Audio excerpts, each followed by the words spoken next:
Can you share some of the specific animal welfare issues that Wilberforce was involved in?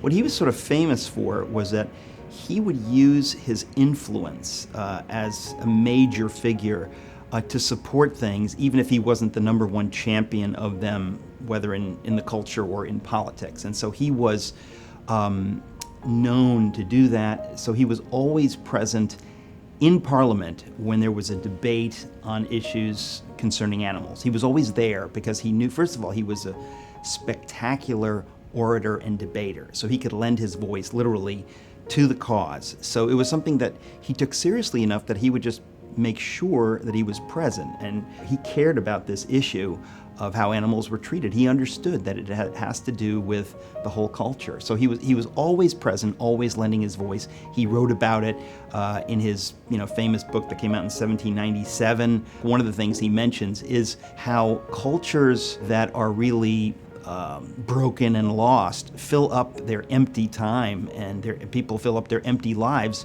with blood sports, with cruelty to animals. I mean, we see that today in various ways. People watch movies today that are torture porn. Why are we watching these things, and what does it say about us? Wilberforce understood it doesn't say good things. People always want to turn that around and say, oh, he's a prude, mind your own business. But he said, no, this affects everybody. If we're a culture of people who are insensitive to horrible cruelty, it will affect everybody. It will affect people. It'll certainly affect the people who are insensitive to the cruelty. Their lives will become less somehow. And so he really did care about that.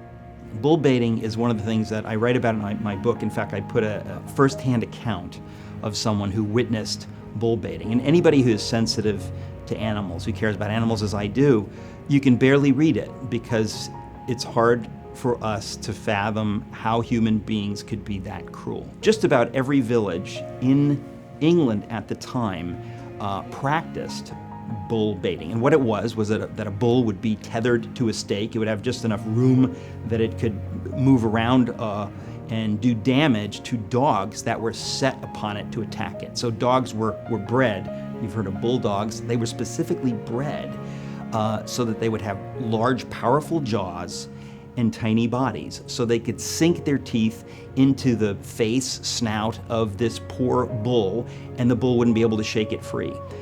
It's unbelievable that this was a whole art. This is not something that they just did because they were bored and they said, oh, here's an idea. They worked on this. I mean, they bred these dogs for this.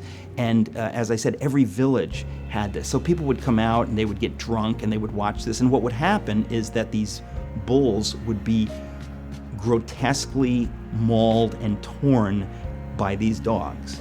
Similarly, the dogs would be horribly gored and mauled by the bulls who were fighting back. And so when you read about this, you just can't believe that this was typical, this was normal. And so Wilberforce understood that this is a blight on the culture, and he had the courage to speak up about it. He didn't care what people thought of him. They thought he was a prude or whatever. He said, I don't care.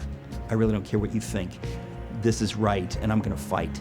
And I think sometimes, that's why he's such a hero, because he didn't care what people thought. He cared about what God thought. He cared about what was right, and he was an incredible champion on this. And we can trace all reforms and activism in the world of animals back to William Wilberforce and back to his faith, because that's where it came from. So this is it's pretty important what he did.